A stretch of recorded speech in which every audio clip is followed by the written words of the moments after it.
मुख्य कारण राजनीतिमा आउनुको मुख्य कारण चाहिँ यो भदौ 23 र 24 को जुन चाहिँ यो जेनजी विद्रोह भयो त्यति बेला नेपालको अब 1 नम्बर र 2 नम्बरको ठुला दलहरूको सरकार थियो। त्यस्तो दलहरूको बलियो सरकार छ प्रति पनि युवाहरूको वितृष्णा र यो चाहिँ जुन देशमा भइरहेको चाहिँ एउटा व्यतिथि प्रतिको उहाँहरूको चरम असन्तुष्टि देखेर अब कतै यो देशमा युवाहरू नै नटिक्ने त होइन भन्ने डर पनि लाग्यो। म आफै पनि एउटा सुखमय जिन्दगी बेलायतमा मेरो राम्रै सबै कुरा थियो, त्यो छोडेर नेपाल फर्किनुको कारण चाहिँ केही गरौँ भने पनि आफ्नो देशमा गरौँ, 2 थोपा पसिना पनि यही देशमा चुहायो भने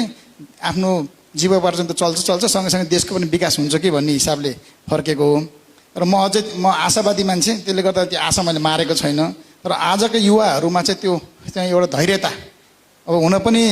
त्यो प्रत्येक व्यक्तिको आफ्नो अधिकार हो विकास खोज्ने, र यहाँभन्दा बढी विकास र अवसरहरू विदेशमा देख्न थालेपछि युवाहरू यहाँ नटिक्ला के भन्ने डर, र युवा नै नरह्यो भने यो देश फेरि कसले बनाउने? त्यो हिसाबले युवाहरूलाई चाहिँ यो देशमै के गर्न सक्छौँ भनेर अवसर देखाउनको लागि, सिर्जना गर्नको लागि म राजनीतिमा